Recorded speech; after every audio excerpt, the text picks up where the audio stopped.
Hello friends, welcome to @English exam. Friends, तो हम आज का लेक्चर शुरू करते हैं गणना चक्र का, जो TGT, PGT, LT, net, JRF, GIC सब में पूछा गया है। तो फ्रेंड्स, हमारा लेक्चर किसी कारणवश बीच में ही रुक जा रहा है।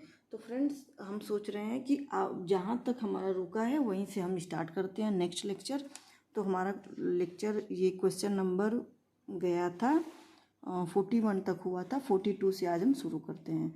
तो चलिए फ्रेंड्स, 42 नंबर का क्वेश्चन कह रहा है what was the name of the house of Shakespeare in Stratford. यानी स्ट्रेटफोर्ड में जो हाउस था शेक्सपियर का, उसका नाम क्या था? तो उसका नाम था न्यू प्लेस। न्यू प्लेस था। और ये किसके बाद, किस घटना के बाद ये हाउस को अपना परचेस किए थे? तो ये इनका एक बेटा था हेमनेट। तो हेमनेट की डेथ हो गई थी 1596 में। 1596 में हेमनेट की डेथ हो गई थी और उसके जस्ट एक साल बाद शेक्सपियर न्यू प्लेस खरीदे थे अपना स्ट्रेटफोर्ड में 1597 में। कब परचेज किए थे फ्रेंड? 1597 में। हेमनेट के एक साल बाद डेथ किया। 43 नंबर का क्वेश्चन है फ्रेंड,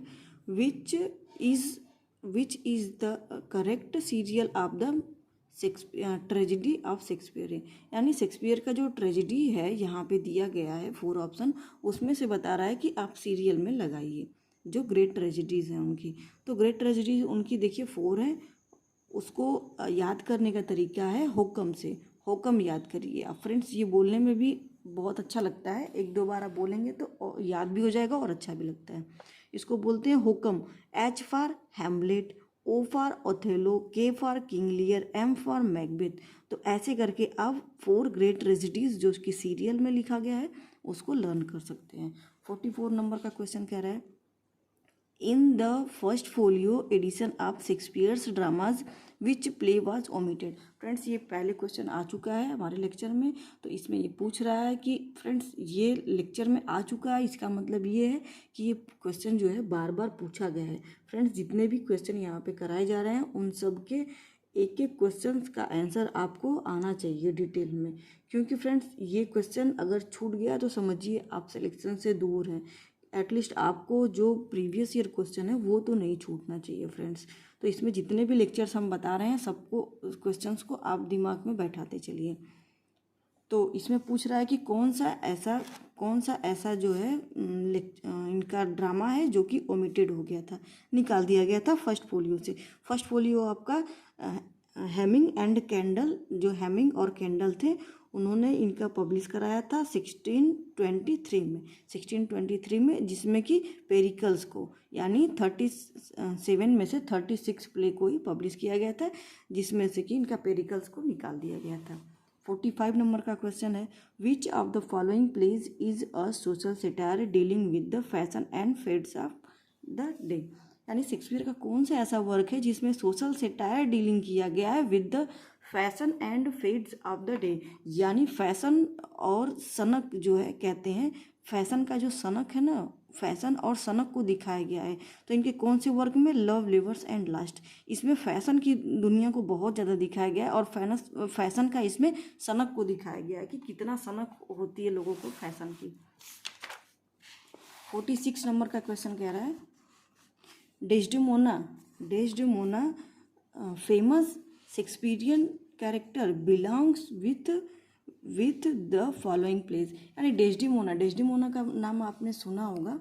डेस्डेमोना जो रहती है वो एक शेक्सपियर का जो ग्रेट ट्रेजेडीज है 4, उसमें से एक है ओथेलो की एक हीरोइन रहती है डेस्डेमोना, जिसको ओथेलो जो है मिसअंडरस्टैंडिंग के कारण उसको इसका मर्डर कर देता है डेस्डेमोना का। तो ये पूछ रहा है कि Desdemona famous character belongs to which of the following place. तो वो है ओथेलो में डेस्डेमोना जो रहती है वो हीरोइन रहती है, ओथेलो हीरो रहता है। डेस्डेमोना जो रहती है उसको बोला जाता है वेनेटियन ब्यूटी। डेस्डेमोना को बोला जाता है वेनेटियन ब्यूटी। वो फादर के अगेंस्ट में जा कर के शादी करती है, किससे? ओथेलो से, जो कि मूर का एक मैन रहता है, उसको बोलते हैं मूरिस मैन। और ये क्या करता है, शादी के बाद इसको मिसअंडरस्टैंडिंग की वजह से डेस्डेमोना का मर्डर कर देता है। 47 नंबर का क्वेश्चन है but a walking shadow. It is a tale told by an idiot, full of sound and fury signifying nothing. यानी इसमें बोल रहा है कि जो जीवन है ना, चलता फिरता एक परछाई है। एक यह जो कहानी है वो किसने कहा था? एक इडियट ने कहा था, जो कि पूरा का पूरा साउंड एंड फ्यूरी से मतलब साउंड एंड फ्यूरी को सिग्निफाई कर रहा है, लेकिन है कुछ नहीं। ठीक है, जीवन एक चलता फिरता परछाई है। तो ये जो स्टेटमेंट है वो बोला था मैकबेथ ने बोला था। किसको बोला था? लेडी मैकबेथ को। जब लेडी मैकबेथ का मर्डर वो जो मर जाती है तो उस टाइम पे बोलते हैं मैकबेथ कि life is but a walking shadow. तो ये है आपका एक्ट 5 और सीन 5 में, यानी आखिरी में जाकर के जब ये लेडी मैकबेथ जब मर जाती है उस टाइम पे मैकबेथ 5वें एक्ट में 5वें सीन में ये बोलते हैं। फ्रेंड्स, ये साउंड एंड फ्यूरी आपको देख करके याद आ रहा होगा कि साउंड एंड फ्यूरी जो वर्क है वो किसका है? वो है विलियम फॉकनर का। किसका है फ्रेंड? विलियम फॉकनर का। जो फॉकनर है ना, वो नाम अपने जो उनका प्ले था उसका नाम कहाँ से लिए थे? ये साउंड एंड फ्यूरी मैकबेथ के एक्ट 5 सीन 5। ये क्वेश्चन आया हुआ है कि जो फॉकनर है वो साउंड एंड फ्यूरी मैकबेथ के किस एक्ट और सीन से लिए हैं? तो एक्ट भी 5 है, सीन भी 5 है, इसमें से लिए थे विलियम फॉकनर अपने प्ले का title the sound and the fury. 48 number का क्वेश्चन है, which of the following plays of Shakespeare is not a comedy? Comedy उनका कौन सा प्ले नहीं है? तो फ्रेंड्स ये जान लीजिए, एज यू लाइक इट, इसमें भी कॉमेडी है। 12th नाइट, इसमें भी कॉमेडी है। इसमें भी क्या होता है, दोनों जो कैरेक्टर रहती हैं फीमेल कैरेक्टर, दोनों डिस्गाइज करती हैं, यानी कपड़े बदल करके लड़की से लड़का बन जाती हैं। 12th नाइट इसमें भी क्या होता है, जो वेला रहती है वो भी अपना क्या करती है, कपड़े चेंज करके लड़का बन जाती है। ट्विंस का इसमें कहानी है, भाई बहन ट्विंस रहते हैं। और इसमें जो है मिडसमर नाइट्स ड्रीम, इसमें क्या होता है, जो रात्रि का जो स्वप्न है उसमें क्या होता है, इसमें क्या होता है कि एक पक नाम का एक कैरेक्टर होता है, पक उसको बुलाते हैं। वो क्या करता है कि एक ऐसा दवा रहता है जिसको कि आँख में डाल देता है, और वो दवा जब आप सो कर के उठेंगे तो उसमें क्या होता है, जो जिस कैरेक्टर के भी आँख में डालता है उसके बाद वो कैरेक्टर सुबह उठते ही जिस इंसान को देखेगा उससे उसको लव हो जाएगा।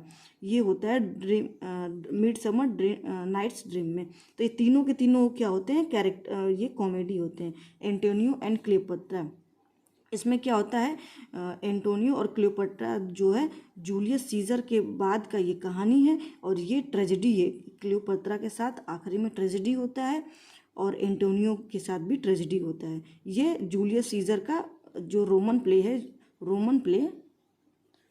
प्ले जूलियस सीजर का सेकेंड पार्ट है।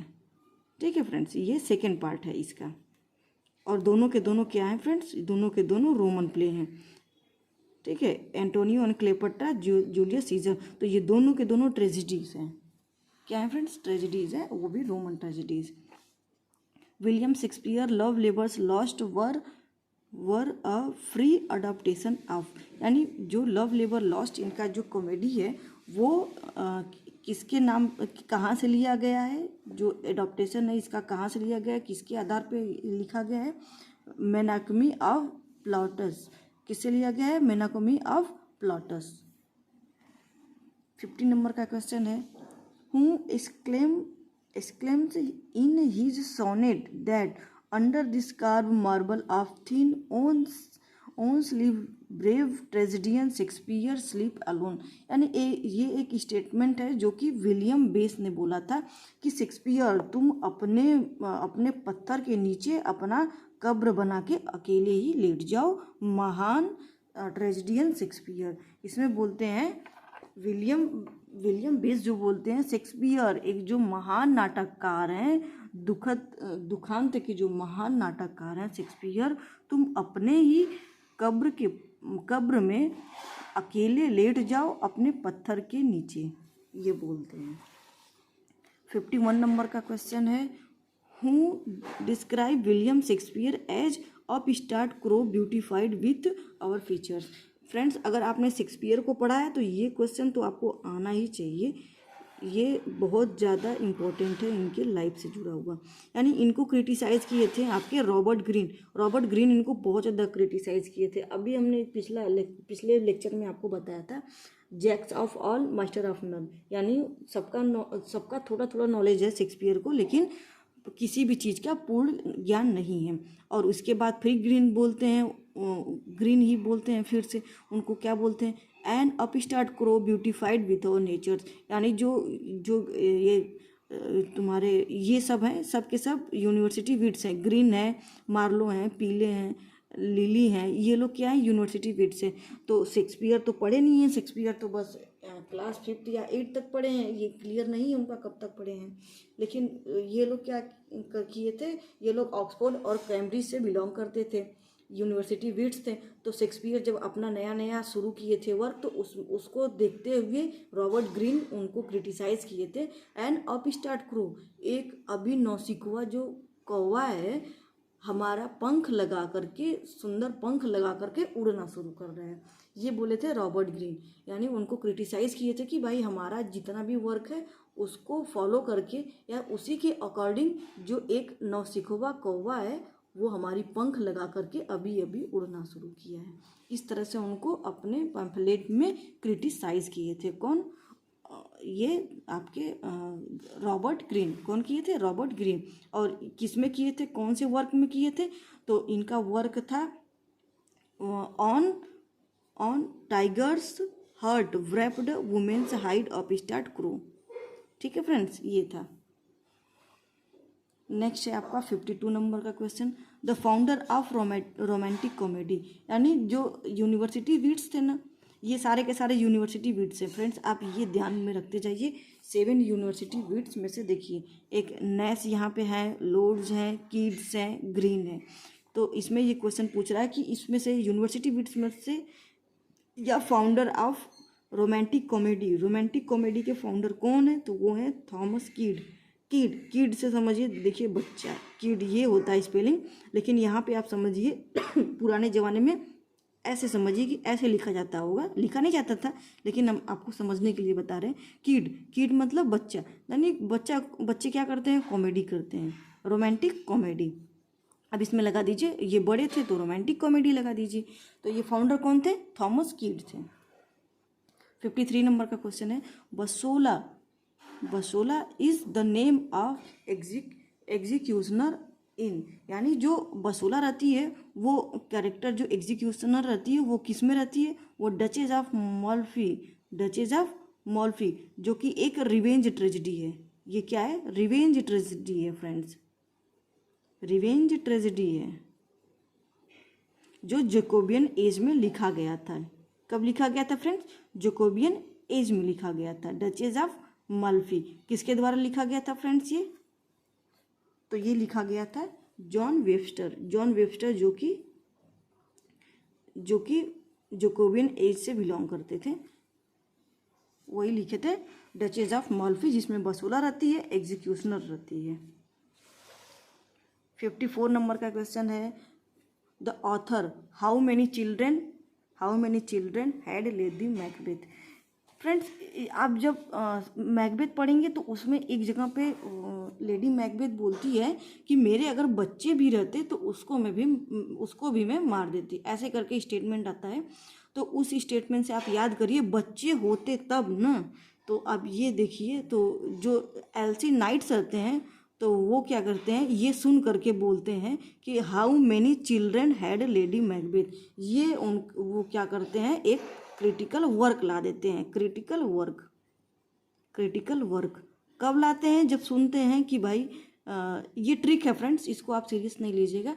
जब मैकबेथ में जब सुनते हैं, एल्सी नाइट सुनते हैं कि लेडी मैकबेथ बोली हैं कि मेरे अगर बच्चे भी अपने होते, लेडी मैकबेथ जिसको कि 4th विच माना जाता है, वो इतना रूड, इतना क्रूएल बातें करती है, इस वजह से उसको विच माना गया है। तो वो इसमें बोलती है कि हमारे बच्चे भी रहते हैं ना, तो भी हम उनको मार देते हैं। और तब इसी बात पे एल्सी नाइट बोलते हैं कि how many childrens had lady Macbeth. कौन बोलता है? एल्सी नाइट्स बोलते हैं, एल्सी नाइट्स। 55 नंबर का क्वेश्चन है, the main theme of Faust, यानी जो डॉक्टर फॉस्टस थे, फॉस्टस का नाम आप सुने होंगे, जो फॉस्ट थे, द मेन थीम नहीं friends, the main theme of Faust is, यानी जो फॉस्ट थे, आप इनका वर्क पढ़े होंगे, डॉक्टर फॉस्टस। डॉक्टर फॉस्टस में जो फॉस्ट रहते हैं उनका सबसे बड़ा डिज़ायर क्या रहता है, उसमें मेन थीम क्या रहती है? उसमें मेन थीम रहती है human desire for knowledge of physical world, यानी वो नॉलेज के इतने बड़े भूखे रहते हैं। कौन? Doctor Faustus. कौन फ्रेंड्स? डॉक्टर फॉस्टस, जो कि क्रिस्टोफर मार्लो लिखे हैं। क्रिस्टोफर मार्लो का वर्क है, क्रिस्टोफर मार्लो। ठीक है फ्रेंड्स, तो वो बोलते हैं कि अपने वर्क में, डॉक्टर फॉस्टस में, इसमें ये दिया गया है कि यानी ह्यूमन जो है ना, मनुष्य नॉलेज के लिए, जो फिजिकल वर्ल्ड में जो नॉलेज है उसको गेन करने के लिए किस हद तक जा सकता है। इसमें जो फॉस्टस रहते हैं, मतलब जो डॉक्टर रहते हैं, वो बहुत ज़्यादा ही सबका सब किताबें, सारे सब्जेक्ट्स को अध्ययन कर चुके थे। उसके बाद वो लास्ट में क्या होता है, वो बोलते हैं कि हमको काला जादू सीखना है, यानी कोई भी नॉलेज वो छोड़ते नहीं हैं। अंत में आकर के वो ये क्या बोलते हैं, मैजिक यानी मिरेकल्स को भी सीखते हैं। 56 नंबर का क्वेश्चन कह रहा है, the sir Thomas More the author of Utopia belongs to, यानी जो मोरे थे ना, मोरेज का यूटोपिया एक वर्क है। ठीक है, मोरेज का यूटोपिया वर्क है, और एक इनका वर्क एक जो आपका यूटोपिया है। ठीक है फ्रेंड्स, तो ये कहाँ से बिलोंग करते थे? वो इंग्लैंड से बिलोंग करते थे। कहाँ से बिलोंग करते थे? इंग्लैंड से। हिस्ट्री ज़्यादातर आपकी अगर हिस्ट्री पूछी जा रही है, मेडिवल हिस्ट्री या फिर ओल्ड हिस्ट्री, तो ये आप समझिएगा ज़्यादातर इंग्लैंड से ही बिलोंग करती है। तो जो इसमें पूछा है कि जो थॉमस मोरे थे, वो जो ऑथर थे यूटोपिया के जो ऑथर थे, वो कहाँ से बिलोंग करते थे? तो वो करते थे इंग्लैंड से। 57 नंबर का क्वेश्चन कह रहा है, the Hamlet, how many times does Hamlet ghost appear, यानी अब इसमें ये पूछ रहा है कि जो हैमलेट में जो घोस्ट अपीयर हुआ था, यानी प्रिंस हैमलेट जो था, उसके पिता का जो लेट हैमलेट, यानी जो मर चुके हैमलेट रहते हैं, हैमलेट के फादर, वो कितने बार दिखते हैं प्ले में। तो फ्रेंड्स, ये इसमें तो बहुत ज़्यादा कंट्रोवर्सी है, इसमें कुछ कहा नहीं जा सकता कि कौन सा आंसर सही रहेगा। तो फ्रेंड्स, इसको हम जो भी आपका डाउट में ये सारे क्वेश्चंस है, उसको हम किसी दिन एक ही लेक्चर में सारा का सारा डाउट्स आपको क्लियर कराएंगे, और ऐसे अभी थोड़ा सा डिटेल बताएंगे, उसके बाद आपको बताएंगे कि ऑप्शंस के अकॉर्डिंग आप लगाएंगे। तो चलिए फ्रेंड्स, उसको ओमिटेड करते हैं 57 नंबर के क्वेश्चन को, और नेक्स्ट हम 58 पे आते हैं। Holy sonnet is a work by, holy sonnet जो है ये किसका वर्क है? वो है जॉन डन का। किसका फ्रेंड्स? जॉन डन का। जॉन डन, जो कि आपके 16 और 17 सेंचुरी से बिलोंग करते हैं। ये मेटाफिजिकल पोएट हैं। कौन है ये? मेटाफिजिकल पोएट हैं, जॉन डन।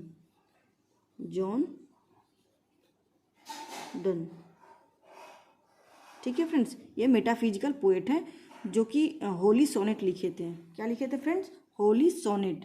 पीजीटी 2015 दिल्ली में पूछ चुका है फ्रेंड्स ये वर्क।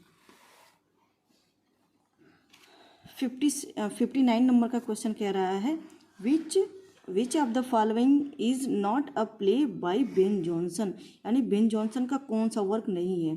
देखिए, एल्केमिस्ट और वोल्पोन, ये देखिए बहुत बड़ी कॉमेडी है, इसको आप जरूर पढ़िएगा। अगर नहीं पढ़े, अगर आपका मन कर रहा है कि कुछ इंटरटेनमेंट करने का और अपना वर्क भी कंप्लीट करने का सिलेबस, तो आप वोल्पोल को ज़रूर पढ़िएगा। वोल्पोल जो है ये कॉमेडी है, बहुत अच्छी कॉमेडी है, और एल्केमिस्ट ये भी कॉमेडी है फ्रेंड्स, ये दोनों के दोनों कॉमेडी हैं। सिंथिया रिविल्स, ये भी वर्क इन्हीं का है। किसका है?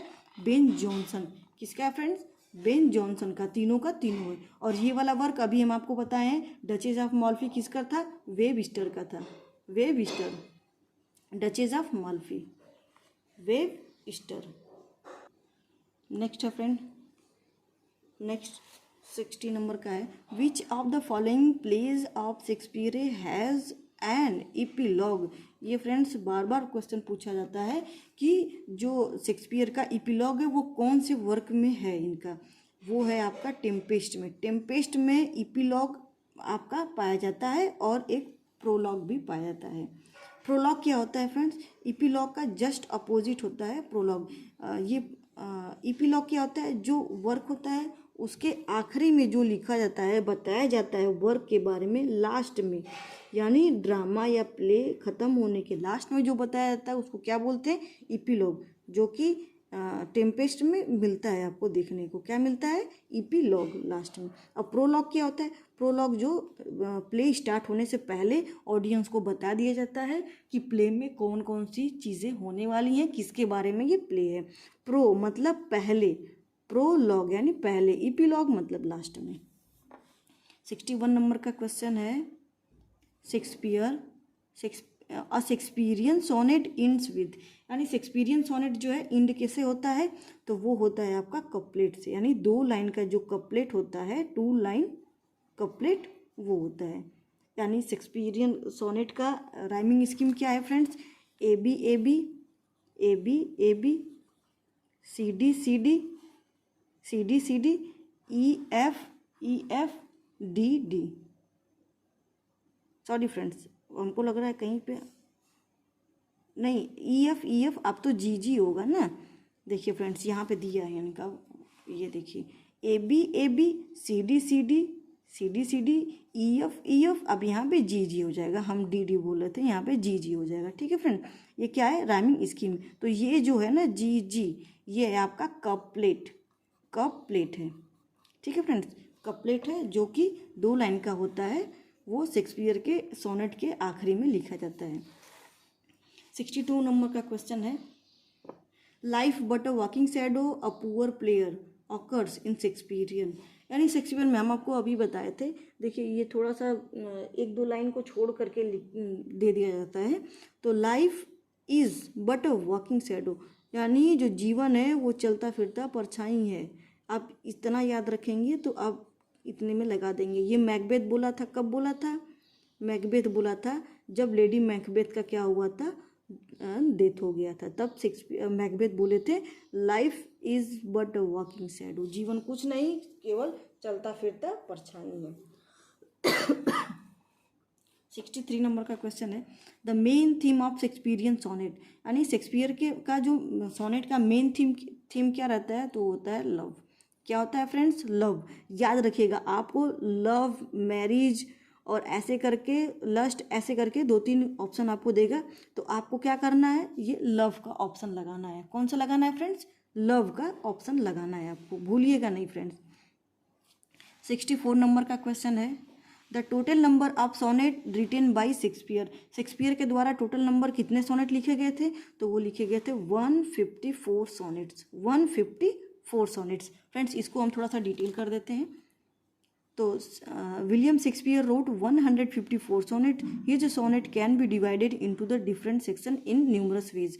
देखिए सेक्शन में कैसे कैसे डिवाइड है, तो देखिए 126 जो आपका 1 से लेकर के 126 तक है, तो वो किसको डेडिकेट किए रहते हैं? एक यंग मैन पैट्रोन, एक यंग मैन रहते हैं पैट्रोन, उनका नाम रहता है हेनरी वर्ड्सरो, या फिर एक साउथ हैम्पटन एक रहते हैं जिसको ये डेडिकेट करते हैं, हेनरी वर्ड्सलो। ठीक है, और उसके बाद जो बचता है सोनेट, उसके बाद 154 में से जितना सोनेट बचता है उसमें से 2 कम करके जितना रहता है वो करते हैं डार्क लेडी को, फ्रेंड्स करते हैं डार्क लेडी उसको डेडिकेट करते हैं। बाकी बचा हुआ सोनेट 2 ठो क्यूपिड को लिखते हैं, 2 ठो क्यूपिड को डेडिकेट किए हैं सोनेट, यानी 1 to 126 for the Henry Wordsworth और 2 क्यूपिड, बचा हुआ जो लास्ट का जो रहता है वो क्यूपिड को रहता है, और बीच का डार्क लेडी को डेडिकेट करते हैं। ठीक है फ्रेंड्स, नेक्स्ट चलते हैं which of the following written did not win the Nobel prize writers, which of the following writers did not win the Nobel prize. यानी अब इसमें पूछ रहा है कि कौन से ऐसे राइटर हैं जो कि नोबेल प्राइज नहीं पाए हैं। तो देखिए फ्रेंड्स, जॉर्ज बर्नार्ड शॉ ये भी पाए हैं, गाल्सवर्दी ये भी पाए हैं, ईट्स ये भी पाए। ये देखिए आपके टीजीटी के राइटर हैं, टीजीटी के आपके ये राइटर हैं गाल्सवर्दी। तो फ्रेंड्स ये भी पाए थे नोबेल प्राइज़, ये भी पाए थे नोबेल प्राइज़, ये भी पाए थे नोबेल प्राइज़, लेकिन जेम्स जॉयस ये नहीं पाए थे। कौन नहीं पाया था? James Joyce. देखिए detail, James Joyce did not win the Nobel prize in for literature. George Bernard Shaw was awarded a Nobel prize 1925। ये कब पाए थे? 1925। फ्रेंड्स आज अगर आप इसको देख रहे हैं उसके बाद भूलेंगे नहीं। 1925। जॉन गाल्सवर्दी कब पाए थे? 1932। ये पाए थे आपके 32 में, 1932। और ये आपके लास्ट में है विलियम बटलर ईट्स, यानी WB ईट्स पाए थे आपके 1923 में, 1923। यानी आप एक बात याद रखिएगा, जो विलियम बटलर ईट्स है, विलियम बटलर ईट्स वो 23 में पाए थे। 32 में कौन पाए थे? गाल्सवर्दी पाए थे। और इन्हीं के यानी पहले विलियम बटलर ईट्स पाते हैं, उसके बाद कौन पाते हैं? जॉन गाल्सवर्दी पाते हैं, अरे जीबी शाह पाते हैं, उसके बाद कौन पाते हैं? जॉन गाल्सवर्दी, जो टीजीटी के राइटर हैं। यानी तीनों लोगों का याद कर लीजिए। विलियम बटलर ईट्स को पलट देंगे तो आ जाएंगे जॉन गाल्सवर्दी, और विलियम बटलर ईट्स में 2 जोड़ देंगे तो आ जाएंगे जॉर्ज बर्नार्ड शॉ। ठीक है फ्रेंड्स, समझ में आया? याद कर लीजिएगा, 2 बार देखेंगे, दूसरी बार देखेंगे इसको तो डेफिनेटली आपको आ जाएगा, वैसे एक ही बार में आ जाना चाहिए। 66 नंबर का क्वेश्चन कर रहा है, in fiction the author overall main idea or the most important message is called। यानी अब इसमें बोल रहा है कि जो ऑथर का जो ओवरऑल मेन आइडिया होता है, यानी मेन आइडिया मतलब किस पे बातें घूम रही हैं पूरी की पूरी।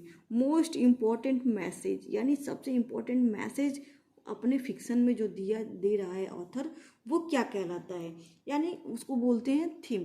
थीम क्या होता है फ्रेंड्स? जो थीम, जब हम पूछते हैं कि किसी भी प्ले का थीम क्या है, मेन थीम जिसके कि ओवरऑल जो आइडिया है उसके आगे पीछे घूमेंगे, मोस्ट इम्पॉर्टेंट चीज़ होगा, वही होगा आपका थीम। ठीक है, जैसे मान लीजिए कोई प्ले है या वर्क है जिसमें कि रिवेंज की बातें की गई हैं, बदले की बातें, तो पूरे प्ले में क्या होगा? वो बदला से ही जुड़ा जुड़ा रहेगा पूरा का पूरा प्ले, तो उसी को बोलते हैं थीम। 67 नंबर का क्वेश्चन है friends, what is the subtitle of the play 12th night. ये भी क्वेश्चन बार बार पूछता है कि 12th नाइट जो है सबटाइटल, जिसमें कि ट्विंस की बातें की गई हैं, जो तूफान में दोनों भाई बहन रहते हैं, एक ट्विंस रहते हैं, एक भाई एक साइड चला जाता है, एक भाई एक साइड चला जाता है, तो जो बहन रहती है वो मिसगाइड करके रहने लगती है एक जगह पे, फिर कुछ दिन बाद भाई भी आता है, तो ऐसे कहानी आगे बढ़ती है। तो उसका दूसरा नाम जो क्या है वो है व्हाट यू विल, और भी ले लीजिए, उसका दूसरा नाम है तो और लग जाएगा, व्हाट यू विल, यानी क्या तुम्हारी इच्छा है। व्हाट यू विल क्या है फ्रेंड्स? व्हाट यू विल, बोलिएगा नहीं, दूसरा नाम इसका व्हाट यू विल। 68 नंबर का क्वेश्चन है फ्रेंड्स, 68 नंबर का क्वेश्चन है, the line there is a special providence in the fall of sparrows. यानी इसमें बोल रहे हैं, हैमलेट बोलता है, जब हैमलेट आता है, सुनता है कि ये जो लियर्स होता है ना, हैमलेट को बुलाता है, वो चैलेंज उसको करता है कि युद्ध के लिए, तो उस टाइम पे आता है, तो जो आपका उसको क्या बोलते हैं, जो उसका फ्रेंड रहता है होरेसियो, वो बताता है कि यहाँ पे जो है आपके अगेंस्ट यहाँ पे बहुत सारे प्लान किए गए हैं आपको मारने के लिए। तब वो बोलता है there is a special providence in the fall of sparrows. तब वो बोलता है कि यहाँ पर स्पेशल प्रोविडेंस है फॉल ऑफ स्पैरो, जिसका मतलब यहाँ हर चीज़ का जो है फिक्स टाइम है, यानी यहाँ तक कि जो फॉल ऑफ ए स्पैरो, एक स्पैरो मतलब चिड़िया का भी गिरना जो होता है, सबका एक अपना टाइम डिसाइडेड है। यानी वो बोलता है कि जो भगवान है वो हर चीज़ को डिसाइडेड किए हैं, एक चिड़िया के भी मौत को, तो उसको कौन रोक सकता है।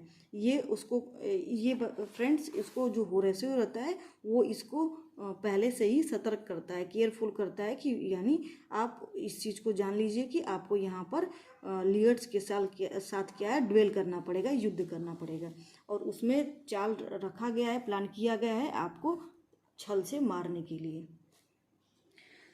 69 नंबर का क्वेश्चन है, the rarer action is in virtue than in vengeance, this line occurs in. ये है आपका टेम्पेस्ट में। टेम्पेस्ट में जब प्रोस्पेरो बोलता है कि टेम्पेस्ट के एक्ट 5 में सीन 1 में बोलता है कि rarer action in the virtue than the vengeance.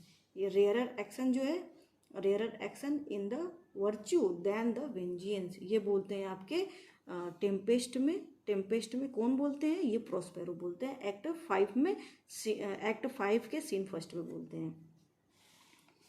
70 number का क्वेश्चन है, Fortinbras is the character in Shakespeare's. यानी फोर्टिनब्रास कौन रहता है। फोर्टिनब्रास फ्रेंड, इसको तो भूलना ही नहीं है। फोर्टिनब्रास ही लेके जाता है हैमलेट को वहाँ पे दूसरे जगह पे, और बोलता है कि देश से बाहर ले जाता है दूसरे देश में, और वहाँ के राजा से उसको पत्र दिया जाता है फोर्टिनब्रास को कि ले जाओ प्रिंस हैमलेट को, और वहाँ पर उस राजा, वो वहाँ के राजा प्लान किए हैं प्रिंस हैमलेट को मार देंगे।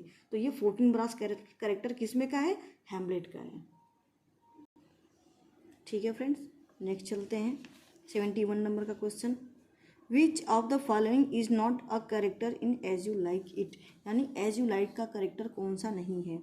तो फ्रेंड्स, रोजेलिन कौन रहती है, और रहता है रोजलिन, ये फीमेल रहती है कैरेक्टर, जो कि जो फॉरेस्ट ऑफ, इसके जो पिता रहते हैं, जो राजा रहते हैं, जो पहले के राजा रहते हैं इसके पिता, उनको फॉरेस्ट ऑफ अर्डन में उनके भाई जो हैं, इसके चाचा, रोजलिन के चाचा जो हैं, उसको राजगद्दी उसका छीन करके उसके पिता को कहाँ भेज देते हैं, फॉरेस्ट ऑफ अर्डन में। और रोजेलिन ये हो गई। ऑरलैंडो इसका बॉयफ्रेंड रहता है। ऑरलैंडो जिसके कि 3 भाई रहते हैं, वो ड्वेल करता है, उसी में इन दोनों का मिलना होता है, जान पहचान होता है। उसके बाद रोजेलिन भी चली जाती है फॉरेस्ट ऑफ अर्डन में, ऑरलैंडो भी चला जाता है। सीलिया जो कि इसके चाचा की बेटी रहती है और इसकी कजिन रहती है। ये दोनों की दोनों अपना भेष बदल के फॉरेस्ट ऑफ अर्डन में जाती हैं, और ऑरलैंडो इसका जो है फ्रेंड रहता है, बॉयफ्रेंड रहता है, ये भी जाता है। और पोर्टिया है मर्चेंट ऑफ वेनिस की, किसकी कैरेक्टर, मर्चेंट ऑफ वेनिस की हीरोइन है, कैरेक्टर से बढ़ के हीरोइन भी है उसमें की। विलियम शेक्सपियर्स बिलोंग टू, यानी विलियम शेक्सपियर कहाँ से बिलोंग करते हैं, तो वो एलिजाबेथन एज से, एलिजाबेथन एज जो कि 1558 से 1603 तक चला है, उसमें बिलोंग किए हैं। कौन, एलिजाबेथन एज में शेक्सपियर बिलोंग किए हैं। ठीक है। और 72 नंबर का क्वेश्चन कह रहा है, age cannot wither her nor custom stale her infinite variety. यानी ये जो वर्क है फ्रेंड्स, एंटोनियो एंड क्लियोपेत्रा, जो कि एक रोमन प्ले है, ये एक रोमन प्ले है, और एक कौन सा है, तीन सिम्बलिन है, एक तो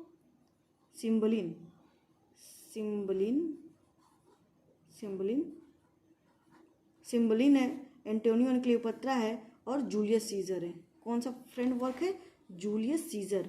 ये तीनों के तीनों, जूलियस सीजर फ्रेंड समझिएगा आगे, Julius Caesar, Antonio and Cleopatra, Cymbeline, ये रोमन प्ले है। तो जो एंटोनियो एंड क्लियोपेत्रा रहता है, उसमें जो क्लियोपेत्रा रहती है वो काफ़ी ब्यूटीफुल रहती है, बहुत ब्यूटीफुल रहती है, जिसके कारण उसको इसमें बोला गया है एज कैन नॉट वाइटर हर। यानी जो एज है ना, उम्र है ना, उस उम्र का भी फर्क उस क्लियोपेट्रा पे नहीं पड़ेगा, नॉर कस्टम स्टेल, या ना तो उसको कोई भी कस्टम जो है फीका कर पाएगा, या उसका ब्यूटी को जो है बासी यानी फीका कर पाएगा। हर इनफाइनाइट वैरायटी, यानी उसके अंदर जो गुण है, उसकी जो सुंदरता है, उसको कोई भी कम नहीं कर सकता है। ये किसने बोला गया है? एंटोनियो एंड क्लियोपेट्रा में क्लियोपेट्रा को बोला जाता है ये बात। ठीक है फ्रेंड्स, नेक्स्ट है आपका क्वेश्चन 73 नंबर का, frailty thy name is women. ये बोले हैं आपके हैमलेट बोले हैं, हैमलेट बोले थे अपनी माँ को, ये बोले थे frailty thy name is women. Frailty का मतलब होता है कमजोरी, कमजोरी दाई नेम यानी कमजोरी तुम्हारा नाम ही वुमेन है, इस तरह से बोले थे। बहुत रूड में ये बोले थे अपनी माँ को। इनकी माँ जो रहती हैं, उनको बोलते हैं frailty thy name is woman, कमजोरी तुम्हारा नाम वो औरत है, इस तरह से। The quote, the quality of mercy is not strained, it dropped as the gentle rain from the heaven occurs. देखिए फ्रेंड्स, ये इंटर में जो क्लास 12th में हम जब रहे थे तो उसमें भी ये आया था, किस नाम से? मर्सी, दी मर्सी।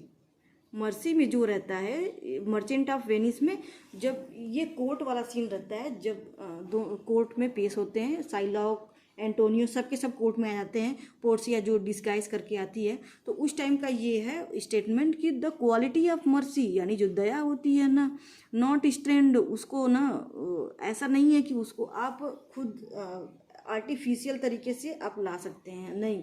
क्वालिटी जो मर्सी की जो क्वालिटी होती, dropped as the gentle rain from the heaven, यानी जो मर्सी होती है ना, दया होती है, वो अंदर से आती है, एक जैसे जिस तरह से पानी टपकता है आपके स्वर्ग से, जैसे पानी टपकता है स्वर्ग से, उसी प्रकार जो मर्सी की जो क्वालिटी होती है, दया की जो क्वालिटी होती है, वो खुद ब खुद निकलती है, ये आर्टिफिशियल नहीं हो पाती है।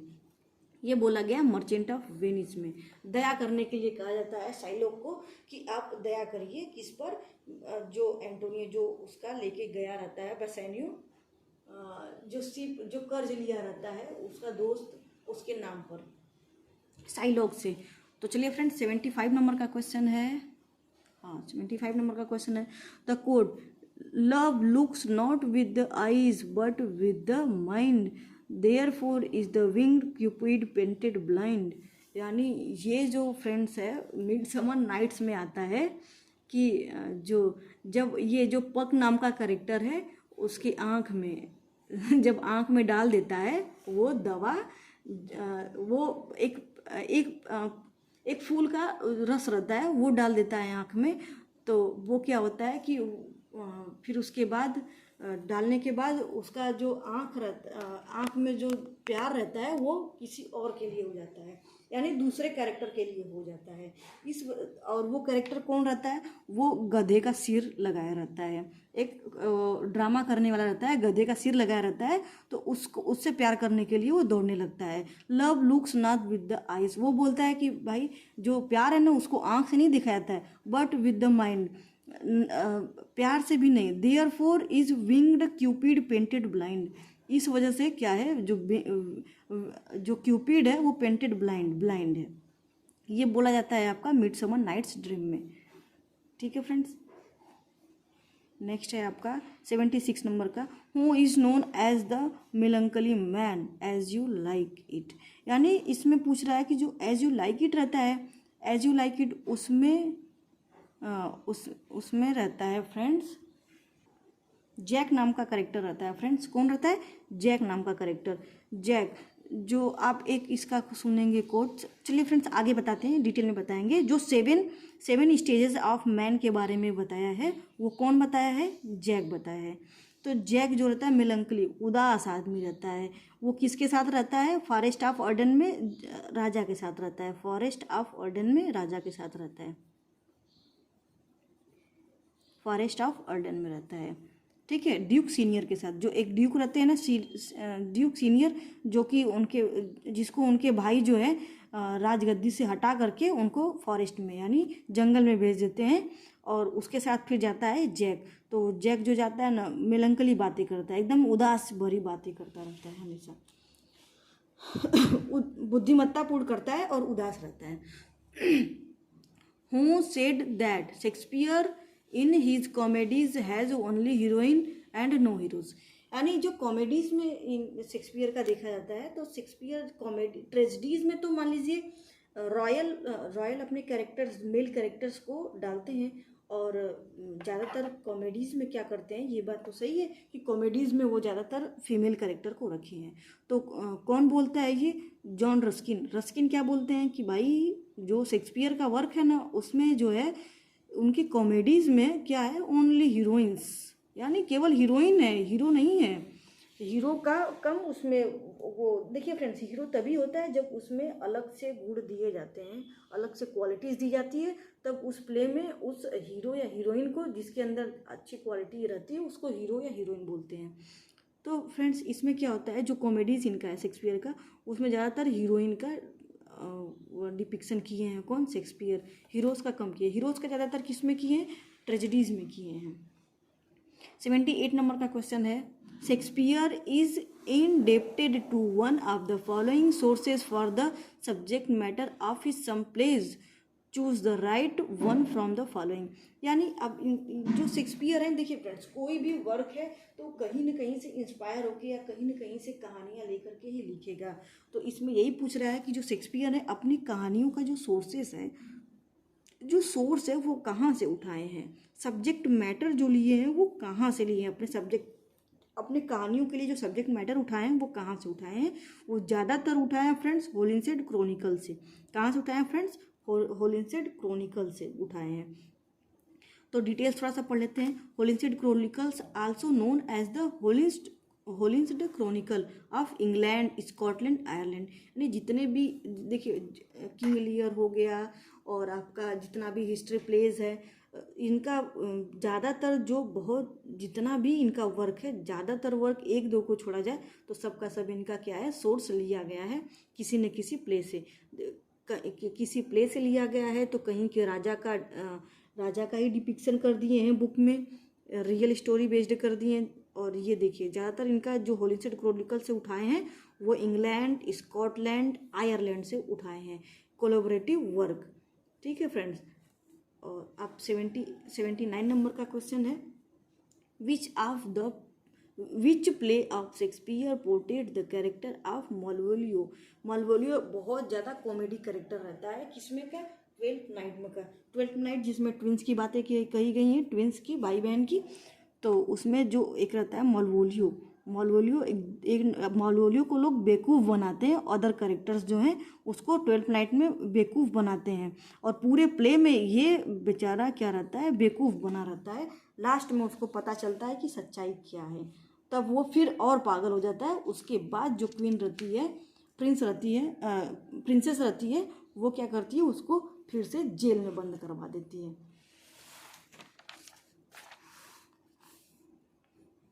80 नंबर का क्वेश्चन कह रहा है, Venus and Adonis is a poetic composition of the poets who was dramatist. यानी वेनस एंड एडोनिस, जिसको कि फर्स्ट हेयर ऑफ इन्वेंशन बोले हैं शेक्सपियर, 6 लाइन स्टेंजा है, और इसको इमेच्योर वर्क बोले हैं, वो किसका है? शेक्सपियर का है। ये तीनों quality, first heir of invention और immaturity of work, 6 line stanza, ये किसका है? शेक्सपियर का है। 92-93 के बीच में लिखा गया था, यानी 1592-93 के बीच में लिखा गया है फ्रेंड्स। 81 नंबर का क्वेश्चन है friends, in which play do the following lines occur.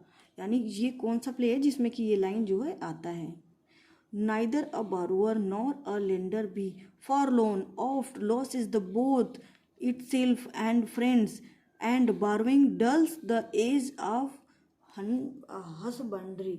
यानी फ्रेंड्स, इसमें क्या है, ये लाइफ में भी सीखने का चीज़ है कि ये जब जो उसका जो बेटा रहता है, यानी कि उस पोलोनियस रहता है कैरेक्टर हैमलेट में, एक ये हैमलेट का स्टेटमेंट है, और ये पोलोनियस रहता है। तो पोलोनियस क्या बोलता है अपने बेटे से, जब वो जाता रहता है पढ़ाई के लिए, जब उसका बेटा लियर्ड्स जो है पढ़ाई के लिए बाहर जाता है, तब पोलोनियस इसको बोलता है कि बेटा, नाइदर अ बोरोवर, कभी भी उधार ना देना ना लेना, यानी ना उधार, तुम बाहर जा रहे हो ना किसी से उधार लेना ना किसी को उधार देना।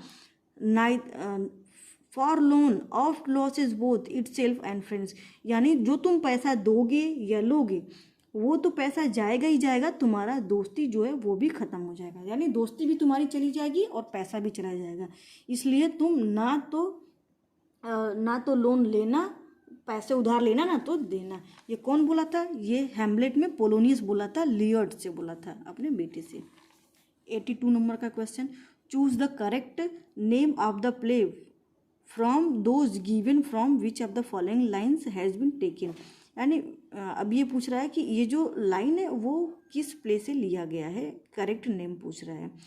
तो अब ये लाइन एक बार देख लेते हैं।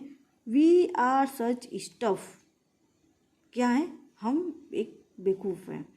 As dream are made on, जैसा स्वप्न हमको दिखाया जाता है। एंड आवर लिटिल लाइफ, वैसा हमारा छोटा लाइफ होता है। Is rounded with a slip, वो घिरा रहता है एक राउंडेड स्लिप स्वप्न के द्वारा। यानी ये जो स्टेटमेंट रहता है ये बोलते हैं आपके, उनका क्या नाम था? उनका नाम था जो टेम्पेस्ट में प्रॉस्पेरो ये बात बोलते हैं कि वी आर सच स्टफ, हम क्या हैं? एक बेवकूफ़ हैं। Such a dream are made on and our little life is rounded with a sleep. ठीक है फ्रेंड्स, ये किस में का है? टेम्पेस्ट में का है।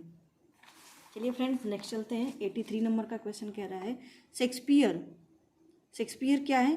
अच्छा, शेक्सपियर अभी हम आपको बताया था कि शेक्सपियर का जो क्वालिफिकेशन था ना वो कितना था इनका? New little Latin and less Greek, यानी लिटिल लैटिन जानते थे वो और लेस ग्रीक जानते थे। कौन? शेक्सपियर। यानी ये एक छोटे से बस स्कूल में गए थे। इनका जो है क्वालिफिकेशन अदर जो राइटर्स हैं जैसे यूनिवर्सिटीज़ में पढ़े हैं, हायर एजुकेशन तक पढ़े हैं, तो ये जो है पूरा अपना पढ़ाई नहीं किए थे। ये बस ये new little and less Greek इतना ही जानते थे वो। थोड़ा सा स्टेटमेंट देख लेते हैं बॉक्स का। William Shakespeare is widely regarded as the greatest writer in the history of English literature and the world's preeminent dramatist, मुख्य राइटर होते हैं वर्ल्ड के। Early modern English as a literary medium, unfixed structure and vocabulary in the comparison of the Greek and Latin. When William Shakespeare began writing his play, the English language rapidly went to the higher level. यानी जब Shakespeare अपना English literature में work लाने लगे उसके बाद क्या हुआ? इंग्लिश का जो है लेवल बढ़ गया था। अब small Latin and less Greek ये किसने बोला है? बेन जॉनसन, जिनका वर्क था वॉलपोल कॉमेडी, वो राइटर हैं, वो बोले थे small Latin and less Greek. In this poem memory of the my beloved author William Shakespeare and what he hath left us, यानी जो वर्क है इनका बेन जॉनसन का, to the memory of my beloved, तो ये इसमें लिखे हैं small Latin and less Greek. Small Latin चाहे लिटिल लैटिन, इसको लिटिल भी बोलते हैं, स्मॉल भी बोलते हैं, और लेस ग्रीक। ठीक है। 84 नंबर का क्वेश्चन है which of the following place does not belong to the group of the 4 great tragedy. Friends आगे आपको रिकॉल करने का समय, तो अब ये बताइए होकम, इसको लिखते हैं हम होकम। अब ये बताइए इसमें से कौन सा ऐसा है जो कि इसमें नहीं दिया गया है? एच फॉर हैमलेट दिया है, ओ फॉर ओथेलो दिया है, के फॉर किंग लियर दिया है, एम फॉर मैकबेथ नहीं, मैकबेथ की जगह पे क्या दिया है? 12th night. ये तो कॉमेडी है फ्रेंड्स, बताया थे ना ट्विंस का, ये कॉमेडी है, तो ये इसमें नहीं है। तो ग्रेट ट्रेजेडीज में ये क्या है? ये एक कॉमेडी आ गया है, तो ये नहीं है। ये फ्रेंड्स इसको याद रखिएगा। 85 नंबर का क्वेश्चन है Shakespeare's play Hamlet is influenced by. Shakespeare का जो हैमलेट है वो इन्फ्लुएंस हुआ था, किसके वर्क से इन्फ्लुएंस हुआ था? तो किड्स के। ठीक है फ्रेंड, किड्स के। और फादर ऑफ कॉमेडी ये बोले जाते हैं किड्स। ठीक है फ्रेंड्स, ये आपके यूनिवर्सिटी विट्स हैं, और ये भी हैं, ये भी हैं, ये भी हैं, यूनिवर्सिटी विट्स हैं। तो अब शेक्सपियर का जो प्ले है हैमलेट, उसको ध्यान रखिएगा, वो किससे इंस्पायर हुआ था? थॉमस किड के वर्क से। The main source for Hamlet was probably the 3rd book of Gesta Danorum which was also called the historian, यानी का सेक्सो ग्रामेटिकस। चलिए फ्रेंड नेक्स्ट चलते हैं। 86 नंबर का क्वेश्चन है आपका the theme of Prospero's daughter, the name of Prospero's daughter, यानी Prospero's daughter जो टेम्पेस्ट में एक करेक्टर रहता है, प्रोस्पेर जो टेम्पेस्ट है वर्क, उसमें कैरेक्टर रहता है प्रोस्पेरो। टेम्पेस्ट में प्रोस्पेरो रहता है। प्रोस्पेरो की बेटी रहती है, प्रोस्पेरो उसकी बेटी रहती है आपकी मिरिंडा। मिरेंडा, ठीक है। ये जो मिरेंडा रहती है, ये अपनी लाइफ में सिर्फ एक इंसानी पिता के साथ रहती है, ठीक है। इंसानी पिता प्रोस्पेरो के साथ रहती है। बाकी सब के सब वहाँ पे क्या रहते हैं, स्पिरिचुअल्स रहते हैं, यानी सबके सब भूत प्रेत फेरीज यही सब रहते हैं। और उस इंसानी जो आत्मा रहता है बस एक प्रोस्पेरो रहता है। सबके सब क्या रहते हैं, यही सब रहते हैं। वो प्रोस्पेरो की बेटी रहती है जिसका नाम रहता है मिरांडा। मिरांडा किसकी बेटी रहती है, प्रोस्पेरो की, जिसको कि उसका भाई जो है प्रोस्पेरो का भाई जो है निकाल देता है राजगद्दी से और राज ले लेता है। Miranda the daughter of Prospero and one of the principal character of the William Shakespeare's Tempest. She is only female character to appear on the stage during the course of the play. यानी जो play चलता रहता है उसमें केवल एक ही female character इसमें रहती है जो कि मिरिंडा रहती है। And is only one of the 3 women mentioned. Women mention किया गया है लेकिन इंसानी में बस यही रहती है।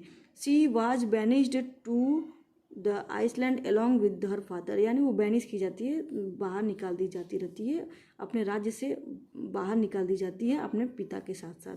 द एज ऑफ 3 यानी 3 साल की, ये क्वेश्चन पूछता है फ्रेंड्स, जब 3 साल की मिरांडा रहती है ना, तब वो अपना राज्य छोड़ करके अपने पिता के साथ कहाँ जाती है, आइसलैंड पे आ जाती है, ठीक है friends. Father and their slaves, यानी देखिए फादर के साथ कौन कौन रहता है उस आइसलैंड पे, स्लेव रहता है, कैलिबन रहता है, ठीक है, उन्हीं लोग की कंपनी में रहता है। और उस इंसानी आत्मा कोई नहीं रहता है, सबके सब भूत रहते हैं, विचेस रहती हैं और फेरीज रहते हैं, उन्हीं लोग के साथ में रहता है, ठीक है।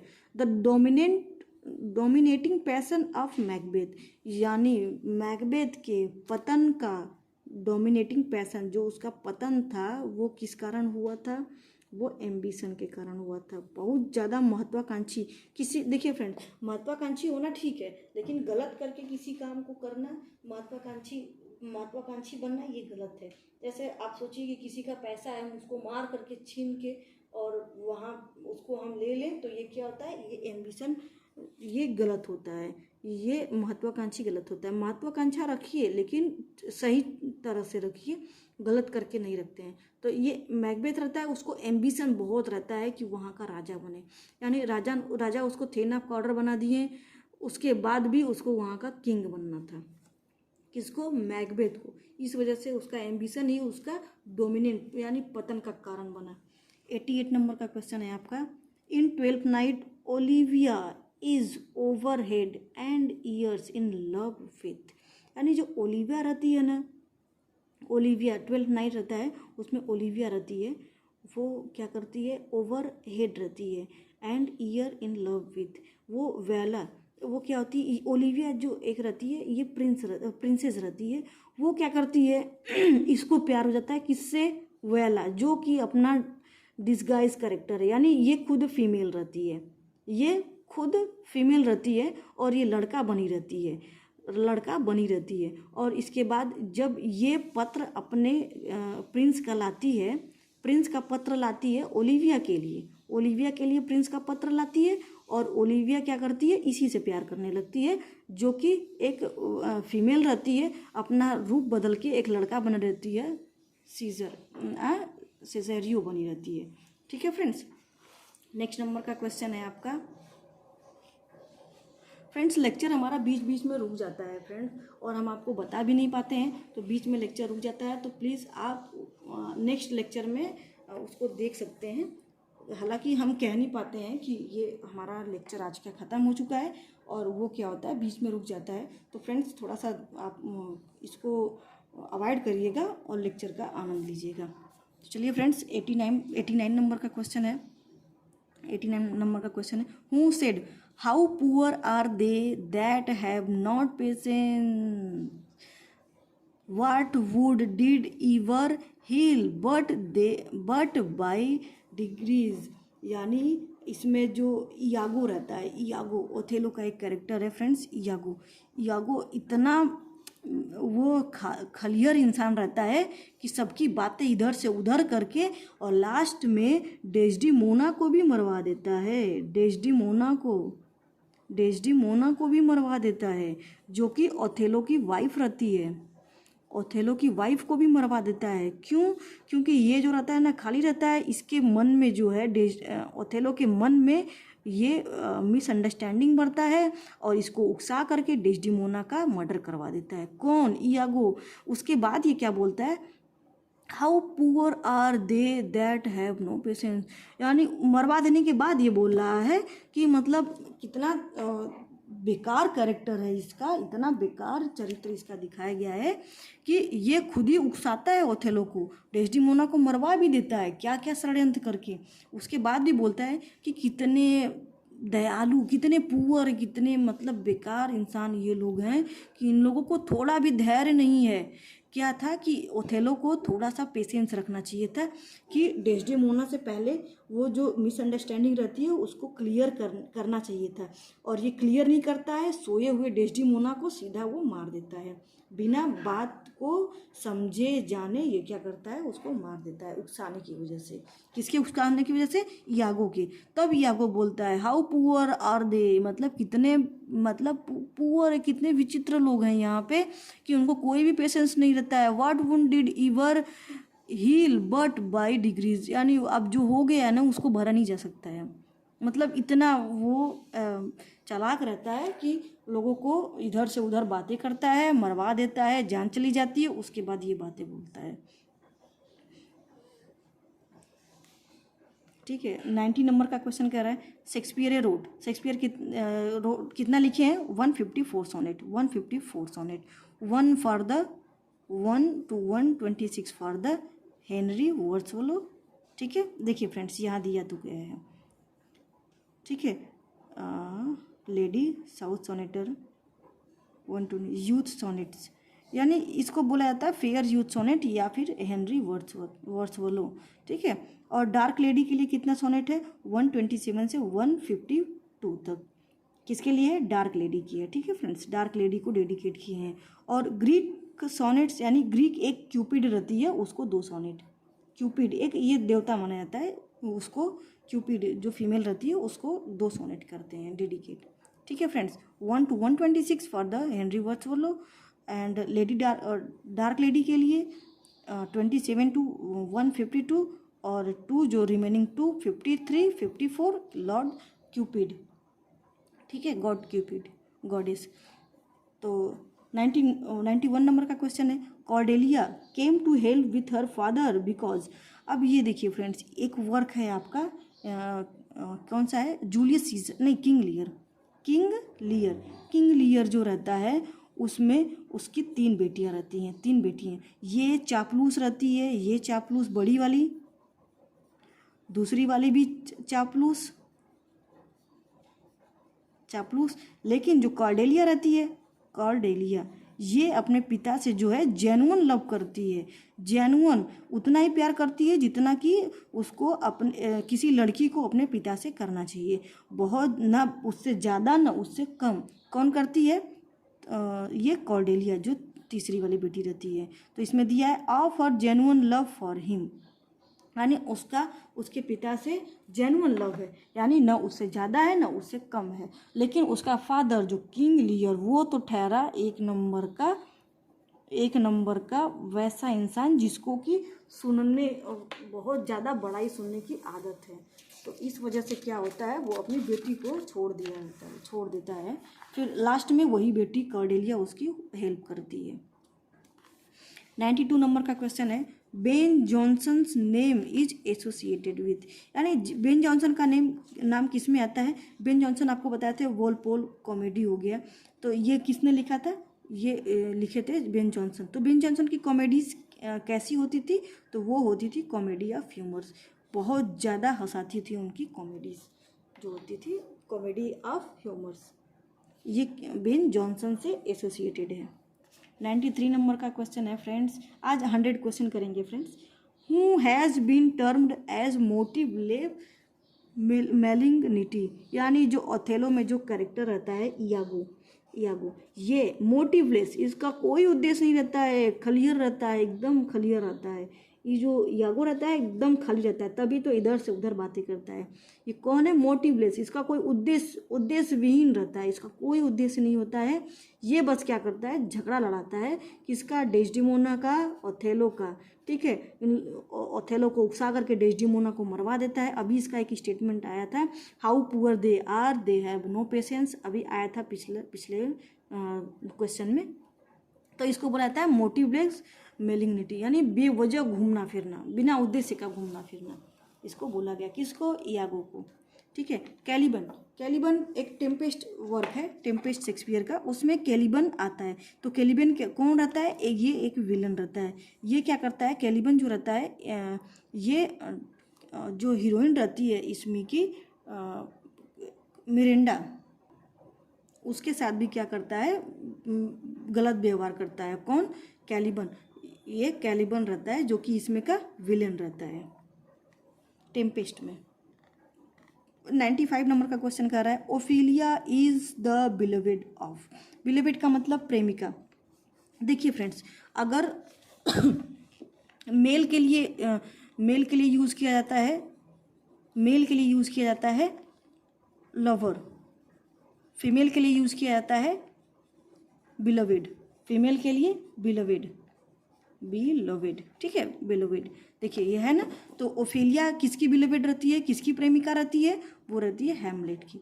हैमलेट जो है ओफेलिया के लिए एकदम वो रहता है, पत्र लिखता रहता है, पागल जैसा बिहेव करता है, कुछ इसके लिए और कुछ अपने पिता के मर्डर की वजह से, जो उसके पिता का मर्डर हो जाता है उस वजह से क्या करता है? एक इसमें कोटेशन आता है हैमलेट में, टू बी और not to be, that is the question. ये आपका एक वो आता है, एक कोटेशन आता रहता है।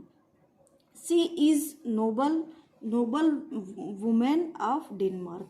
ये क्या रहती है? नोबल वुमेन रहती है, डेनमार्क की एक लड़की रहती है, जो कि पोलोनियस की बेटी रहती है। ये पोलोनियस की बेटी रहती है और लियर्ट्स की सिस्टर रहती है, यानी ये पोलोनियस के ये बेटी और बेटा रहता है। ठीक है, जो ये लड़की रहती है ना, इससे हैमलेट लव करता है, इसको पत्र लिखता रहता है। 96 नंबर का क्वेश्चन है, Venus and Adonis is by.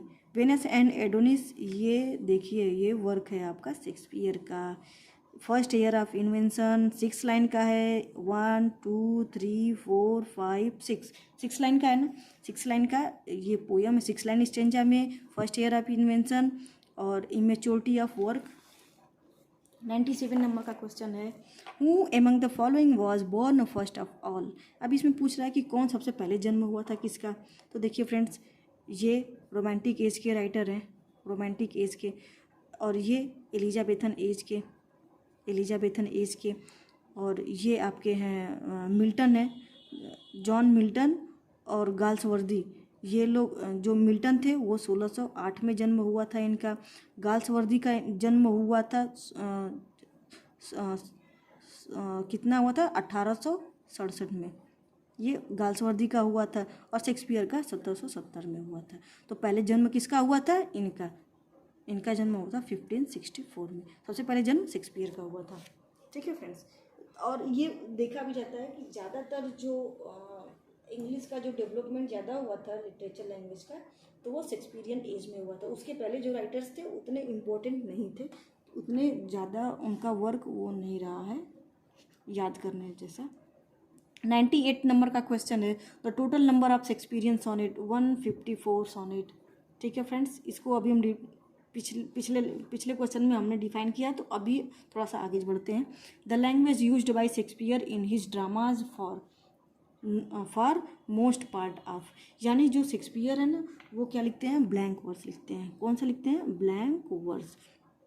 देखिए अभी ये जो आपका एलिजाबेथन एज रहता है ना, उसमें ब्लैंक वर्स ज़्यादा यूज़ करते हैं एलिजाबेथन एज में। ठीक है फ्रेंड्स, एलिजाबेथन एज यानी 1558 to 03 1603 तक, ये क्या होता है? एलिजाबेथन एज रहता है, जिसमें ब्लैंक वर्स ज़्यादा यूज़ करते हैं, और शेक्सपियर के वर्क में ज़्यादा देखा जाता है ब्लैंक वर्स का मात्रा। ठीक है फ्रेंड्स। अब नेक्स्ट है आपका 100 नंबर का क्वेश्चन। कह रहा है आपका Shakespeare's sonnet 1 to 126 generally shows a reflection of, यानी अब इसमें पूछ रहा है कि जो ये 1 to 126 तक का जो इनका सोनेट है वो किसको डेडिकेट किए हैं, किसके बारे में बताए हैं। तो personal relationship with a young rich patron. Friends patron क्या होता है, देखिए पहले के जो पोएट होते थे ना, तो उनको जितना भी वर्क लिखते थे तो उनका एक पैट्रन होता था, यानी किसी एक बड़े पैसे वाले आदमी के संरक्षण में लिखते थे, उनके लिए लिखते थे वर्क, उनके संरक्षण में लिखते थे। एक लोग जैसे गोद लेना होता है ना एक साहित्यकार को, तो गोद लिया जाता था किसके द्वारा, किसी भी रिच पैट्रन के द्वारा। तो शेक्सपियर के 2 पैट्रन रह चुके हैं। तो ये जो रिच पैट्रन रहते हैं इनका यंग रिच पैट्रन, उनको डेडिकेट करते हैं 1 to 126 सोनेट। तो चलिए फ्रेंड्स आगे नेक्स्ट लेक्चर हम आगे का क्वेश्चन हम नेक्स्ट लेक्चर में डिस्कस करेंगे। तो ओके फ्रेंड्स, अगर आपको अच्छा लग रहा है तो like share and subscribe please कर दीजिएगा। हर लेक्चर में हम नहीं कह पाते हैं, तो फ्रेंड्स आज कह रहे हैं अगर आपको अच्छा लगे और आगे हम सेशन को ले चलें तो फ्रेंड्स उसके लिए आपको लाइक शेयर एंड सब्सक्राइब करना होगा। तो प्लीज़ फ्रेंड्स आप लाइक शेयर एंड सब्सक्राइब कर दीजिए और मेरा मनोबल थोड़ा सा बढ़ा दीजिए। तो आगे का लेक्चर जितना भी है सबका सब हम यहीं पे कंप्लीट करेंगे। Okay friends, thank you, bye bye.